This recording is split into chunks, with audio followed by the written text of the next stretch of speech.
I thought it'd be fun to do a little get ready with me and go ahead and look back on some of our favorite games from 2022. I know a lot of you are probably here from my TikTok or my Instagram, so thank you so much for subscribing and for your support. First up, I want to talk about Legends of Arceus. So Legends of Arceus took place in the past, basically the Sinnoh region in the past, so we got to have a look at some of our favorite Pokemon from Sinnoh. We got to explore the relationships between people and Pokemon in the past, and it was really fun for them to switch things up and have a different concept than what we're used to. My favorite thing by far about it was the open world concept. Some of the Pokemon games in the past have had a bit of an open world experience, but nothing like what we get to see in the wild with this one.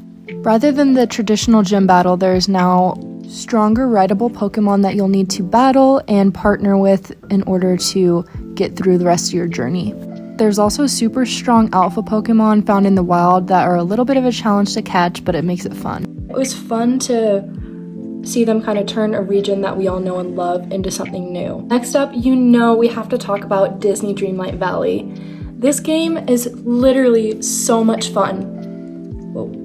If you're a Disney fan at all, you'll love this game. I'm sure a lot of you have already played it. If you haven't, and maybe just be a little bit more patient because it is going to be free coming up here soon. But honestly, I thought it was worth it to buy. This game is so cute. We get to befriend all of our favorite Disney characters. You can invite them to hang out to get special upgrades when you're doing tasks like gardening, mining, and fishing. The main purpose of the game is to restore and rebuild the valley back to what it once was by completing quests and working to regather all of the former villagers that were there.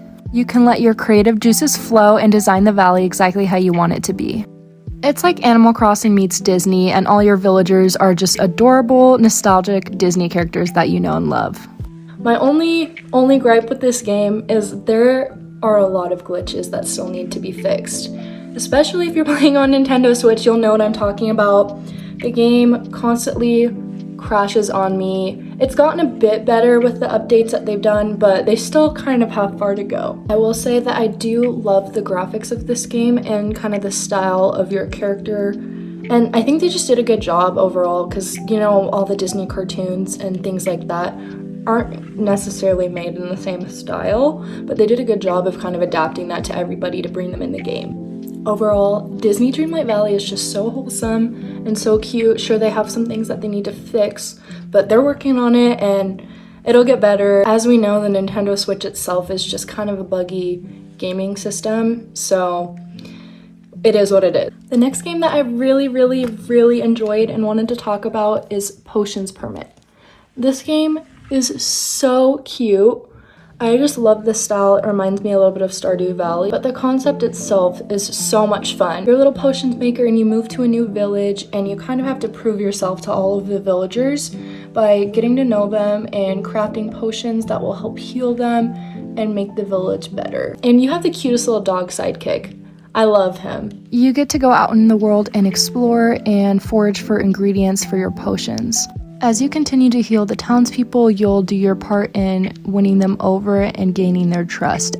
As when you first arrive, you found out that they've had bad experiences with chemists in the past, and you have to do your part to show them the good of alchemy and the ways that it can help the village. Next up is Bear and Breakfast. You get to play as Hank, a cute bear in the woods who finds out all these humans have abandoned this area and left trash and just super rundown buildings. Your focus is to build up a successful bed and breakfast from the ground up by gathering ingredients, improving the building, and decorating, which is super fun. You get to put your interior designing skills to use by decorating all of the bedrooms and work towards making all the guests happy so you can get good ratings after their stay. If you're a fan of cozy gaming, you will definitely love this one. I absolutely adore the visuals of the forest. Just the whole concept of the game is so wholesome, and it's definitely one I would recommend if you haven't tried. This next game is definitely one of my favorites. A Witchy Life Story is seriously the cutest witch game I think I've ever played. In this game, you play as a young witch who has kind of gotten a bit of trouble with her family and has been sent to the village of Flora to help the villagers out by making potions and helping them get ready for their harvest festival.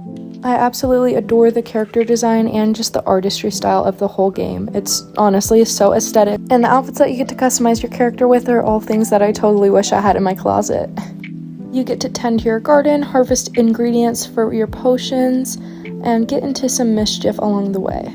You also have your familiar, who's this little raven guy, and he's basically your only friend as you kind of get into a lot of mischief and don't tend to get along with people very well. Luckily, moving to Flora has given you the opportunity to make some new friends. The goal of the game is to prove yourself as a witch and to kind of befriend the villagers and maybe learn something about yourself as well as learn more about them. Such a fun one to try. It is only on PC, but I highly recommend it. I need a coffee break. Another game that I really enjoyed in 2022 was Ooblets. This game is so adorable.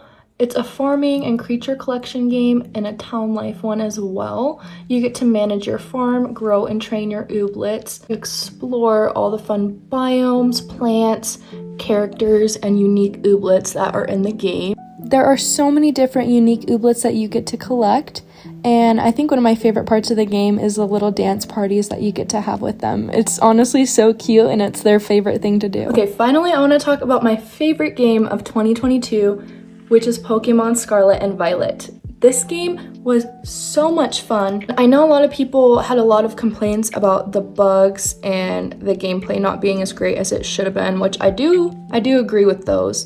But overall, I still think I enjoyed this game the most. I definitely put in the most hours in it, at least. So in Pokemon Scarlet and Violet, you get to start off in the Paldea region with 3 new starters, Fuecoco, Sprigatito, and Quaxley. I chose Sprigatito. Who did you guys choose? If you played the game, let me know. You get to explore the region with your Pokemon pals. It's basically the same idea as most of past Pokemon games if you've played them before. But we do have a new region, and my favorite part is that the whole game is open world. I think the open world concept literally makes all the difference in the Pokemon game, and it made it so much more fun. I took a lot more time finishing this game than I normally would the other ones because there was just so much to explore. So many Pokemon to catch, so many things to see. I liked that there was all these items that you could pick up as well, and overall it was just so much fun. Also, let's talk about the characters in this game. Nimona, Arven, and Penny. They were so cute. I don't think we've ever gotten this close to any of like our rivals or the characters that we travel with, and I just loved getting to know these characters. If you're not into Pokemon games yet, I think this would be a great game to start with as you kind of get the best of everything that we've gotten in other Pokemon games. And honestly, I'm not gonna lie, I thought the glitches were kind of entertaining in this. Like, I didn't have anything near as bad as the glitches like that I've had in Disney Dreamlight Valley with the game crashing or anything like that. Those were my favorite games from 2022. Let me know in the comments below which ones you played and which ones were your favorites.